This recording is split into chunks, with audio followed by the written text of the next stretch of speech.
Hello JEE and NEET aspirants. आइए JEE Mains के selected PYQ question को solve करते हैं। हेलो एवरीवन, आइए इस क्वेश्चन को देखते हैं। क्वेश्चन कहता है कि two long current carrying conductor are placed parallel to each other at a distance 8 centimetre between them.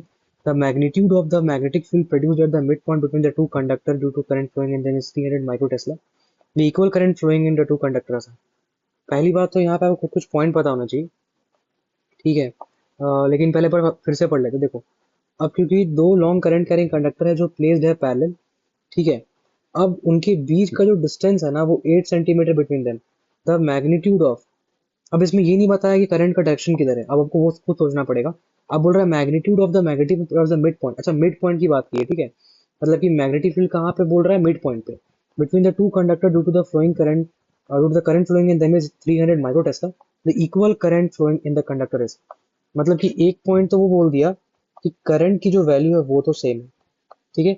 अच्छा, जो मैग्नेटिक फील्ड की वैल्यू बोल रहा है वो, तो ये बी हो गया आपका, बी मतलब मैग्नेटिक फील्ड। तो वो जो जिस मैग्नेटिक फील्ड की बात कर रहा है ना, वो कहाँ पे है, मिड पॉइंट पे है। कहाँ पे है, मिड पॉइंट पे। तो हम फटाक से क्या करते हैं, दो पैरेलल स्ट्रेट वायर बनाते हैं। एक ये हो गया आपका, वाई टू ओवरलैप दिस, ये हो गया। अच्छा, एक काम करते हैं यार, इतना सटा के क्यों कर रहे हैं, इसको थोड़ा स्पेस देते हैं ताकि आपको भी क्लियर हो जाए कि करना क्या चाह रहा हूँ। देखो, ये हो गया लॉन्ग पैरेलल वायर।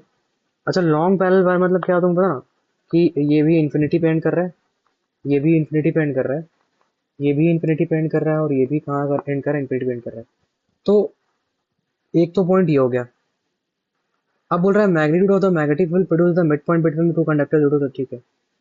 अब देखो, यहाँ पे तुमको सोचना पड़ेगा कि करंट का वैल्यू भी सेम है, ठीक है। मतलब कि देखो, अगर हम यहाँ पे करंट आई दौड़ाते हैं और यहाँ पे भी करंट इस तरफ दौड़ाते हैं, मतलब कि अगर हम करंट यहाँ भी ऐसे चलाते हैं और ऐसे चलाते हैं, तो दोनों के कारण यहाँ पे जो मैग्नेटिक फील्ड होगा वो ऐड हो जाएगा, ठीक है। और अगर हम इक्वल करंट लेके ऐसे दौड़ाते हैं तो फिर बी नेट मिड पॉइंट पे क्या हो जाएगा, अगर एक क्रॉस बनेगा तो एक जीरो बन जाएगा। इसका मतलब कि जो केस है, ये कौन सा केस है, फर्स्ट केस। क्योंकि अगर सेकंड केस होता तो बी की वैल्यू क्या आती, जीरो आती। लेकिन इस केस में बी का value is not equal to zero. इसका मतलब कि दोनों ही में जो करंट फ्लो कर रहा है वो कहाँ फ्लो कर रहा है, अपर फ्लो कर रहा है, मतलब एक ही डायरेक्शन फ्लो कर रहा है। यानी या तो नीचे फ्लो कर रहा होगा या तो ऊपर फ्लो कर रहा होगा, समझ में आया? तो मेरे कहने का मतलब ये था।